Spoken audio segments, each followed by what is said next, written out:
बड'लेण्ड इंखं टेलिभिजनाव आसाम आयेन आफाद जथुमनि लाइभ 12 जुलाइनिफ्राय आसाम आयेन आफादनि रां बावजा जथुम्मा फैगौ आगस्ट दाननि 13 अक्ट'हालागै जथुमनो लानाय आसाम आयेन आफादनि गासै हाबाफारिखौ बड'लेण्ड इंखं टेलिभिजना लाइभ फोसावगोन।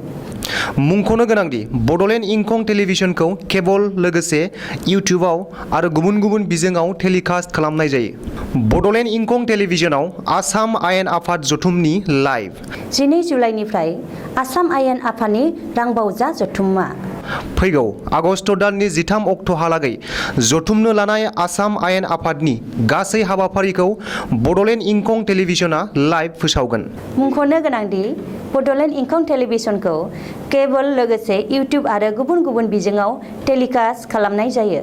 खुलुमबाय, बड'लेण्ड इंखं टेलिभिजन स्टुडिअ'आव आं उपमारानि दैमारि। दिनैनि गाहाय रादाबाव दं। NLFBनि गाहाय एम बाथा आरो माखासे सोद्रोमाफोरा न'सिम गिदिंबोफिनबाय। नखर आरो रायजो मन्त्रि निशित प्रामाणिकखौ लानानै रिपुन बरानि अजदआव बिश्वजित रायनि फिन अजद। आबादारिफोरा आबाद मावनायनि थि बेसेनखौ मोननो हायाखै। चिरां जिल्लानि बिजनी बिष्णुपुराव गोबां खहा जानांदों। मानास हाग्रामानि खुख्लुं रेन्जआव गोबाव समनिफ्रायनो जोखोम जानाय मासे मैदेरा थैबाय। गलाघाट जिल्लानि जिल्ला बेंगिरि मृगेश नारायण बरुवाया लाभलिना बरग'हाइखौ टकिअ अलिम्पिकनि सिगां हामलायनाय बावदों। ससियेल मिडियायाव गिबि मन्थ्रिनो मोसौ बेदर जाहोनो होननायनि दायाव फाकिजा बेगमखौ पुलिसा एरेस्ट खालामदों। चिरां जिल्लानि भारत भुटान सीमा ओनसोलाव BTC सोरखारा लोंग्रा दै जगायनायाव हाथिसार दावागुरिनि रायजो राजाया रंजाखांदों। जरहाटआव फालांगियारि फसंथानाव गिलु बालु अर खामनानै गोबां खहा। बिबुंगोरा ननि गपाल महन्तखौ आसाम सोलोंथाइ बिफाननि बोसोनगिरि आरो राजेन गहाइखौ आदार जगायग्रा बिफाननि मासिगिरि महरै केबिनेटआ गनायथि होबाय। बलिउड फावखुंगुर सलमान खानहा 17 बोसोर बैसोनि फिसाजो दं। दानिया आबुं रादाब।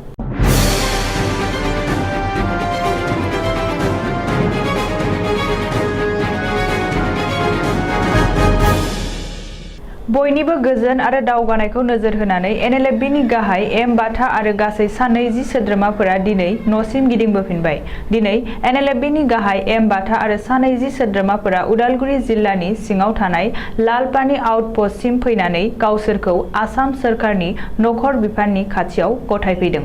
बिसोरनि गोजोन लामाजों गिदिंबोफिननाय आसामनि केबिनेट मन्त्रि पीयूष हाजरिकाया आरो BTCनि गाहाय प्रमद बर', उदालगुरिनि MLA गबिन्द बसुमतारी, BTCनि EM डक्टर नीलद स्वर्गयारी, आसाम पुलिसनि DGP भास्कर ज्योति महन्त आरो गोबां गोजौ सारिनि मावख'गिरिफोरा नुजाथिदोंमोन।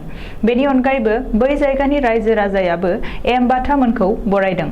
आसामनि गिबि मन्त्रि डक्टर हिमन्त बिश्व शर्माया दिनैनि बे गथायनाय हाबाफारिखौ बरायदों। DGP भास्कर ज्योति महन्तआ बे खाबुआवनो बुंदों दि आथिखालाव आलफाजों लोगोसे माखासे थिउरियाफोराबो गिदिंबोफिननायनि लामायाव दंफैयो।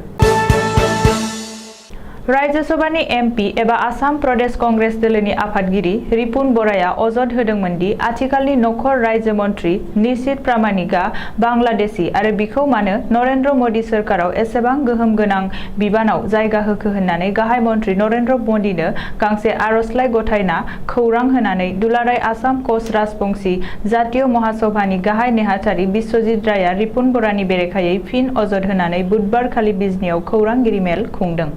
जाय समाव कच राजबंशीफोरा ट्राइबेल जानो हास्थायनानै गोबां समनिफ्रायनो सोमावसारबोगासिनो दं आरो दाबि खालामबोदों मोनब्लाबो जेबो खेरखेराय जाबोआखै। आथिखालाव नरेन्द्र मोदीनि मन्त्रि सभायाव निशित प्रामाणिकआ जायगा मोननो हानायाव कच राजबंशी फोलेरा जोबोर गोजोननाय मोनदों। नाथाय बे समावनो कंग्रेस दोलोनि आफादगिरि रिपुन बराया बेबादि अजद होनाया जोबोद दुखुनांथाव आरो सोंखारिजाथाव होननानै बिश्वजित रायआ बुंदों। बिश्वजित राया बुंनाय बादिब्ला नखर रायजो मन्त्रि निशित प्रामाणिकआ सिगाङाव बांलादेशआव जोनोम मोन्दोंमोनब्लाबो आथिखालाव बियो भारतनि नोगोरारि जाबाय आरो थांनाय 2014 मायथाइनिफ्रायनो सोनाब बंगनि कच बिहार समष्टिनिफ्राय खेबनै लकसभानि एमपि जाबोनो हादों। बेखायनो आथिखालाव कंग्रेस दोलोनि आफादगिरि रिपुन बराया बेबायदि अजद होनायखौ कच राजबंशी महासभाया नेवसियो। बेनि अनगायैबो इयुनाव बेबायदि आरोबाव दाबुंसै होननानै बिश्वजित राया गोख्रोङै बुंदों। चिरां जिल्लानि बिजनी महकुमा साहा ओनसोलाव आथिखालाव बयबो सुबुङानो आबाद मावनानै गावबा गावनि नखरखौ नायबोदों। नाथाय आथिखालाव गोबां हासार एबा रां खरसा खालामनानै दिहुननाय आबादनि फिथाइखौ हाथायाव फाननानै नांगौबादि बेसेन एबा मुलाम्फा मोननो हायाखै। बिजनीनि बिष्णुपुर हाथायाव बुधबारखालि सेरसे खांखिलरखौ 4-5 राङावनो आबादारिफोरा फाननांदों। लेबुनि बेसेना बस्तासेयाव 120 रांनि फाननांदों। बेनि अनगायैबो मोनफ्रोमबो रोखोमनि मैगं थाइगंखौ एसेल' बेसेनाव फाननांनायाव मावनायनि बेसेन आरो सिगाङाव हासार बायदि रोखोमनि गोनांथिफोरखौ बायनांग्रोनायनि बेसेनानो मोनफिनाखैसै होननानै आबादारिफोरा जोबोर दुखु फोरमायदों। मानो होनोब्ला सोरखारा हासारनि बेसेनखौ बांसिनसो खालामदों आरो जाहोनाव आबादारिफोरा हासार बायनायाव गोबां रां खरसा खालामग्रोनांगौ जायो। चिरां जिल्लानि बिजनी महकुमानि बेंखनाव मानास हादोरारि हाग्रामानि खुख्लुं रेन्जआव गोबाव समनिफ्रायनो जोखोम जानाय मासे मैदेरा बुधबारखालि मोनायाव जोबथा हां लाबाय। मख'नो गोनांदि जायगानि मिथिंगाखौ मोजां मोनग्रा गोबां सुबुंफोरा बै मैदेरा थांनाय 20 सान सिगांनिफ्रायनो जोखोम जानानै थानाय खौरांखौ हाग्रा बिफाननो होबोदोंमोन। नाथाय अब्लाबो हाग्रा बिफाना जेबो राहा लायाखैमोन। मोनसे हाखराव दै लोंनो थांनायाव हाब्रुआव गब्रायनानै साननै सिगांनिफ्रायनो बे मैदेरा गसंफिननो हायाखैमोन। हाग्रा बिफाना बै मैदेरनि सावस्रिखौ जोथोन लादोंमोनब्लाबो जोबोर गदाय जाबायमोन। जाहोनाव थैनायजों जेननांदों मैदेरा। जापाननि टकिय'आव फैगौ 23 जुलाइनिफ्राय जानो गोनां अलिम्पिक गेलेनायाव भारतनि जानानै बक्सिं गेलेहैनो गोनां 24 बोसोर बैसोनि लाभलिना बरग'हाइखौ गलाघाट जिल्लानि जिल्ला बेंगिरि मृगेश नारायण बरुवाया बुधबारखालि हामलायनाय बावदों। मख'नो गोनांदि गलाघाट जिल्लायाव जोनोम मोननाय लाभलिना बरग'हाइनि गाहाम आरो देरहासारनायखौ हास्थायनानै बुधबारखालि फुंनि समाव आसाम आयेनारि आफादनि गासै सोद्रोमा आरो मन्थ्रिफोरा गुवाहाटीआव मोनसे साइकेल रेलीबो खालामदोंमोन। बे खेबाव भारतनि गेलेग्रा टीमाव आसामनिफ्राय लाभलिना बरग'हाइ हारसिंल' बाहागो लाहैगोन। बेखायनो जाहाथे मोजाङै देरहासार जानायखौ आसामनि बयबो हास्थायदों। आसाम प्रदेश भारतीय जनता पार्टीनि संख्या लघु मोर्चा आगु आफादगिरिनि फिसाजो फाकिजा बेगमखौ बुधबारखालि ईद-उल-जुहा फोरबो समावनो आसाम पुलिसआ एरेस्ट खालामदों। ससियेल मिडियायाव आसामनि गिबि मन्थ्रि डक्टर हिमन्त बिश्व शर्मानो मोसौ बेदर जाहोनो होननानै अजद होजाथाव बानबुंथि होनायनि दायाव पुलिसआ खादों। पुलिसनि सुलुङाव फोरमायनाय बायदिब्ला आथिखालाव पुलिसआ गावसोरनो फाकिजा बेगमनि हेंथायै एफआइआर होनानै केस रेजिस्टार खालामबाय आरो जोबथेसालियाव दैथायहरबाय। चिरां जिल्लानि भारत-भुटान सिमा ओनसोलाव गोबां समनिफ्रायनो लोंग्रा दैनि जेंनाखौ एसेब्लाबो बिटिसि सोरखारा सुस्रांनायाव आथिखालाव हाथिसार दावागुरिनि रायजो राजाया गोजोननाय फोरमायदों। मानो होनोब्ला बै गामिनि रायजो राजाया लोंग्रा दैनि थाखाय नाला एबा झरनानिफ्रायसो रोगानानै लोंनो गोनां जायोमोन। नाथाय दा खाथियावनो मोननो हानानै एसेब्लाबो सहाय जाबाय।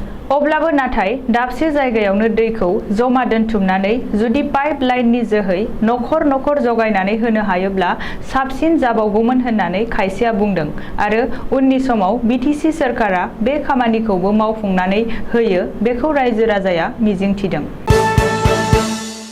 जरहाट नोगोरनि गराली फालांगियारि थावनियाव बृहस्पतिबारखालि फुंनि समाव गिलु बालु अर खामनायाव गोबां दखानफोरा खामग्लिनानै सयहांगार जालांदों। नाथाय जायनि खौरांखौ मोननाय लोगो लोगोनो अर खोमोरग्रा गंथाम दमकल गारिया फैनानै अरखौ खोमोरनो नाजादोंमोनब्लाबो नाथाय अरखौ थि समाव खोमोरनो हायाखै। जाहोनाव फालांगिरिमोनहा गोबां खहा जानांदों। गुवाहाटी मुलुगसोलोंसालिनि प्रफेसार ननी गपाल महन्तखौ आसाम सोलोंथाइ बिफाननि बोसोनगिरि महरै आसाम केबिनेटआ बृहस्पतिबारखालि थांखि लाबाय आरो लोगोसे रायजोआरि मन्थ्रिनि गोहो होफादेरगोन। बेनि अनगायैबो राजेन गहायनो आसाम आदार जगायग्रा बिफाननि मासिगिरिनि थाखायबो थांखि लादों। राजेन गहायनोबो रायजोआरि मन्थ्रिनि गोहो होनाय जागोन होननानै सुलुङाव फोरमायदों। बलिउड फावखुंगुर सलमान खानहा दुबाइयाव बिसि आरो 17 बोसोर बैसोनि फिसाजो दं होनना सन्देह खालामजादों। फावखुंगुर सलमान खाननि बिदा आरबाज खानआ सालायनाय सेलिब्रिटी टक श' पिन सिजन 2 आव सलमान खानखौ लेंहरनाय जादोंमोन। बे टक श'आव आरबाज खानआ सलमान खानखौ गोबां सोंथिफोर सोङो।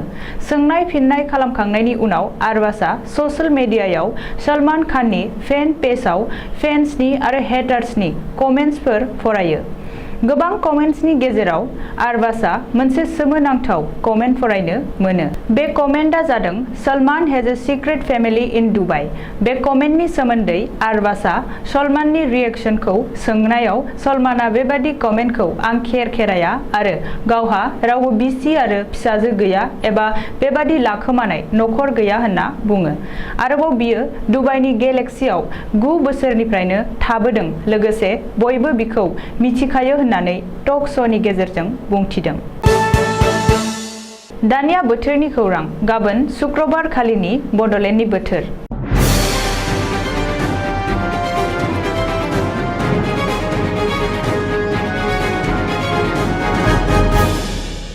भारतनि बोथोर बिगियानख'नि सुलुं बादियै गाबोन शुक्रबार 23 जुलाइ खालि बड'लेण्ड हालामनि अख्राङाव दोमैलुनायजों लोगोसे अखा हानाय आरो सान्दुंबो दुंनो हागौ आरो बोथोरा गुदुं जानो हागौ। बड'लेण्डनि आवथायाव थानाय मोनब्रै जिल्लानि बोथोरनि गाबोननि सुलुंफोरा जाबाय फारियै क'क्राझार जिल्ला। गाबोन क'क्राझार जिल्लायाव बोथोरा 33 डिग्री सेल्सियास जागोन। फुंबिलि समाव अखा दोमैनाय आरो अखा हानाय लोगोसे सान्दुं दुंनायनि जाथावना दं, लोगोसे बोथोरा गुदुं जानो हागौ। सानजौफु समाव अखा दोमैनायजों लोगोसे अखा हानाय, सान्दुं दुंनाय आरो बोथोरा गुदुं जानो हागौ। थिग बेबादिनो हरनि समाव अखा दोमैनायजों लोगोसे एसे बिबांनि अखा हानायनि जाथावना दं। चिरां जिल्ला। गाबोन चिरां जिल्लायाव बोथोरा 33 डिग्री सेल्सियास जागोन। फुंबिलि समाव अखा दोमैनाय, एसे बिबांनि अखा हानाय आरो सान्दुं दुंनाय लोगोसे बोथोरा गुदुं जानो हागौ। सानजौफु समावबो अखा दोमैनाय, अखा हानाय लोगोसे सान्दुं दुंनाय आरो बोथोरा गुदुं जानो हागौ। थिग बेबायदिनो हरनि समावबो अखा दोमैनायजों लोगोसे एसे बिबांनि अखा हानायनि जाथावना दं। बाक्सा जिल्ला। गाबोन बाक्सा जिल्लायाव बोथोरा 33 डिग्री सेल्सियास जागोन। फुंबिलि समाव अखा दोमैनाय, एसे बिबांनि अखा हानाय आरो सान्दुं गोसा दुंनायनि इसारा दं, लोगोसे बोथोरा गुदुं जानो हागौ। सानजौफु समावबो अखा दोमैनाय, अखा हानाय आरो लोगोसे सान्दुं दुंनायनिबो जाथावना दं, लोगोसे बोथोरा गुदुं जानो हागौ। थिग बेबायदिनो हरनि समाव अखा दोमैनायजों लोगोसे एसे बिबांनि अखा गोग्लैनायनि जाथावना दं। उदालगुरि जिल्ला। गाबोन उदालगुरि जिल्लायाव बोथोरा 33 डिग्री सेल्सियास जागोन। फुंबिलि समाव अखा दोमैनाय, एसे बिबांनि अखा हानाय आरो सान्दुं दुंनायनिबो इसारा दं, लोगोसे बोथोरा गुदुं जानो हागौ। सानजौफु समावबो अखा दोमैनाय, अखा हानाय आरो सान्दुंबो दुंनो हागौ, लोगोसे बोथोरा गुदुं जानो हागौ। थिग बेबायदिनो हरनि समावबो लोगोसे एसे बिबांनि अखा हानायनि इसारा दं। दिनैनि रादाबा एसेनोसै। गोजोन्थों।